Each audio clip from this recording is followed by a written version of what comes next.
All right, so that's talking about non-oil export. Let's see if we can touch a bit on that.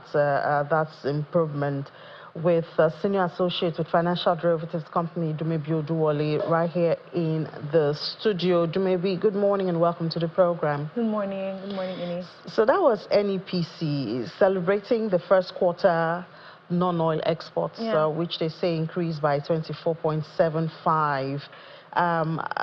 Well, it sounds like good news. We've been talking about diversifying the economy for a bit. I wonder if this number should be what we should celebrate, you know, at this time. You know, but, you know, now the world is talking about the tariff and the need to add value to our raw materials, cocoa, agriculture, and beyond agriculture. So I wonder if we are starting that journey. I don't know. What do you think? I would say we're actually starting it. We're on a path where, like, I think from the beginning of this year and even from the beginning of 2024, you know, we have been on a reform path. And with reforms come strategic, you know, decisions and strategic changes to economic diversification. And one of the things that we have seen the federal government embark on is an increase in infrastructure development. There's a strategic focus on attracting long-term capital. And we're also seeing a strategic focus on boosting, you know, the non-oil sector of the economy and at least its contribution to GDP growth. Now, the magnitude at which this is happening is where a lot more conversations need to happen and what commodities we're exactly, you know, adding value and focusing on, because we can't be where we were, you know, in the 1950s where we're still producing cassava, yes, but how much value are we adding to that and what markets are we exporting to? And that's where the conversation around the tariffs now also coming. Before we even get into that, I think we also need to situate what is happening right now with the value, the nominal value of the increase in non-oil exports, non-oil exports vis-a-vis the Naira. Because when the Naira is depreciated, right, or devalued, or a currency is devalued, what it means is that the value of your exports become a lot more, right? So, and I think that's one of the major things that have also contributed to this rise, because we also saw that with oil exports. Remember from the Q4 GDP numbers that we saw. So some of those things, and even the trade numbers that we saw a significant impact of the Naira devaluation on the value of our export earnings. So where I think we need to focus more is on the value addition aspect and the strategic commodities that we are increasing or adding value towards and saying what we're exporting. Yeah, so I guess that's why there's the raw materials research and development bill and all the talks around that, because there's a segment of the society and economists who say you don't just wake up and say and compel everybody to add 30% when you have not built the capacity, you understand, for that. So there's that. So even though we are desperate for this addition of value, it does seem we still have some homework to do before we can make it a law, at least from what economists are saying. Yeah, that's very, very true. In that sense, I think it's extremely important for us to look at the process by which we even say we want to focus on this value addition. Like I said, if we say we want to focus on agriculture and in industry, right? What segments are we focusing on? So what commodities are we focusing on? For instance, from our GDP numbers, from our trade data, we do see sesame seeds as one of the major agriculturally traded products or commodities. We also see cashew, we see cocoa. But within these commodities, right, there's a whole list of them. We even have ginger as part of that. You know. Yeah, I know ginger is popping up really good these days. So the question now is, are there markets for these commodities? If there are markets for this commodity, what exactly is the market size? Like doing a proper feasibility study, both domestically, regionally, and globally. And if the market size is enough for us to tap into based off of our reserves of these commodities, then we now need to focus on how can we be competitive in our production of these commodities and how much value we're going to add, because comparative advantage and competitive advantage is the strategic thing, right? We do not want to spend a lot more cost producing the raw material and even producing the goods, the finished goods, than how much we're going to sell. Because if our prices are not competitive, and we lose out in the market. Exactly. So if we're going to reduce the cost of production, want to reduce the cost of production, how much more does government need to come in to support the industries or support the growth of these commodities? And I'm a very big believer in state governments actually focusing on the commodities that they do have comparative advantage in. And God has blessed Nigeria so much. Every part of the country. Every part of the country has something, right? So it doesn't solely rest on the federal government. It more so, from my own perspective, and we've seen other countries like the US excel with this template. We've seen China excel with this template. We've seen Malaysia excel with this template. State governments that do have a lot of these resources need to look inward and attract capital so that they're able to boost production. So now it becomes an inductive approach towards economic growth, where we're starting from the small to get to the big. We don't have to wait for the federal government. We don't have to wait for fact disbursements.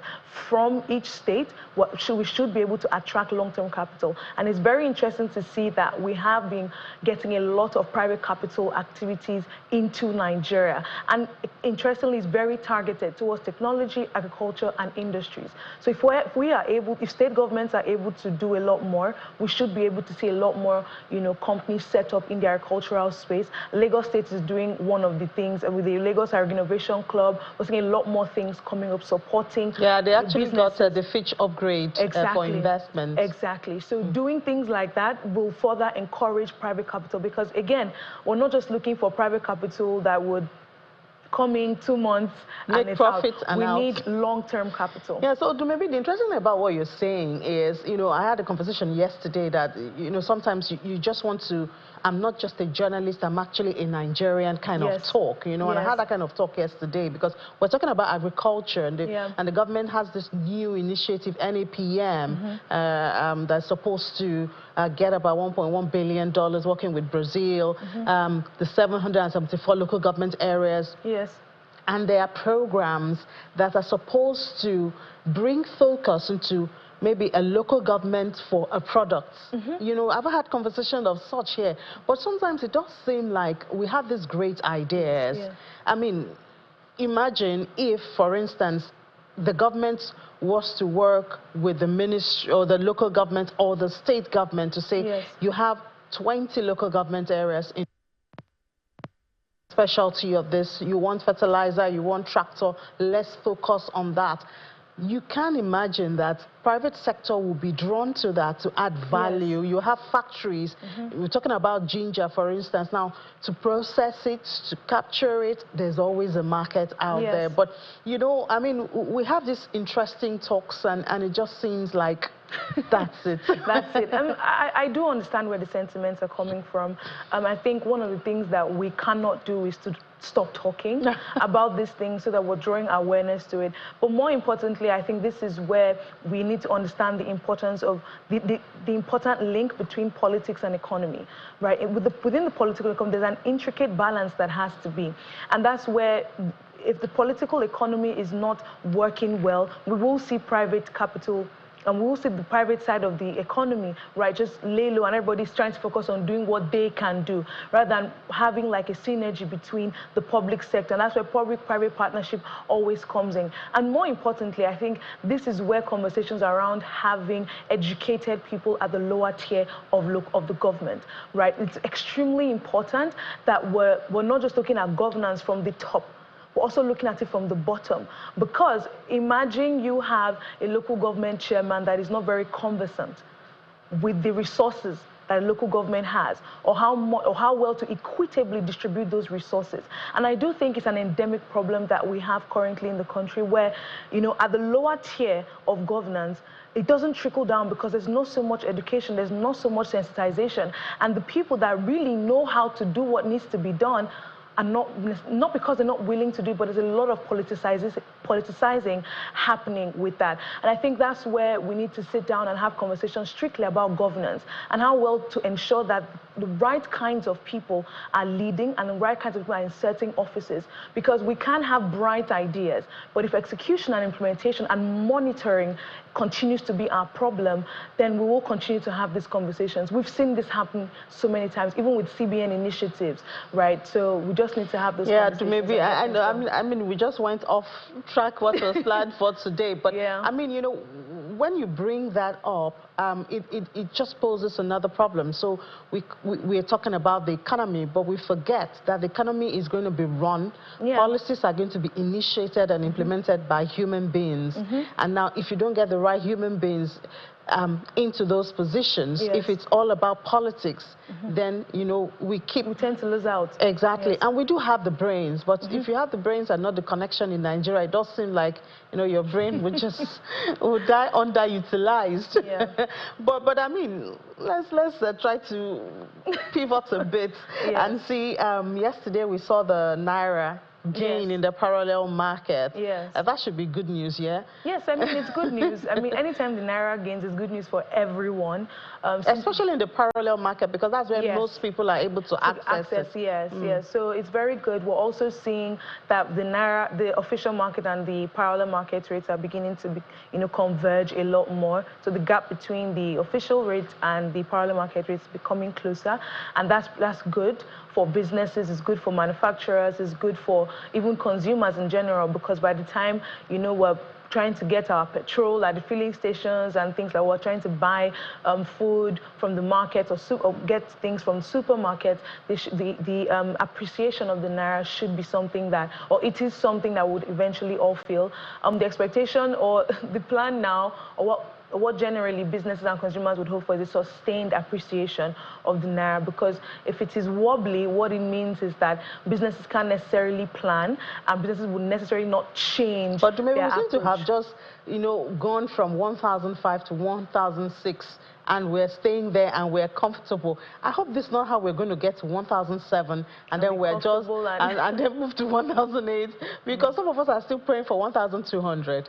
I mean, it's not wrong to pray for 1,200. I think when we look at the fundamentals back in the Naira, right, we did expect from the beginning of the year this bumpy ride between 1,500 to 1,700 actually. We did expect that oscillation.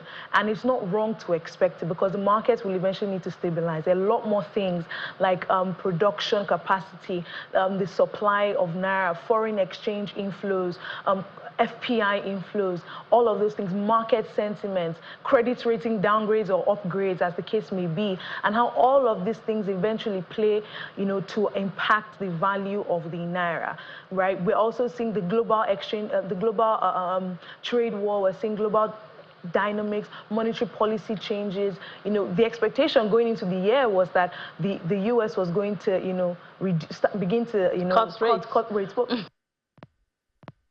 gave us another pill to swallow. So we're not necessarily seeing that happen as much. And so on the frontier market side, which Nigeria falls into, we also have to be very, very cautious with that, because we want to keep, foreign exchange inflows, pouring in. So again, it's just one of those periods where we just have to take it as it is and just keep watching all of the various factors that keep impacting the Naira. But one thing that we are certain about is that the CBN will continue to do what needs to be done to keep the Naira stable, to keep the markets friendly, to continue to instill market confidence, business confidence, and investor confidence. And all of that would eventually play out positively. All right, we look forward to that. Although we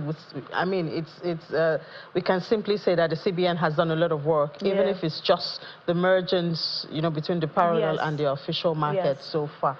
Thank you so much, Senior Associate with Financial Derivatives Company, Dumebi Oduwole. Thank you for your time. Thank you. Let's take a break. When we come back, we'll just continue on this trajectory, especially talking about the trade war and the tariffs. That's our next conversation after the break. Do stay with us here on Business Morning.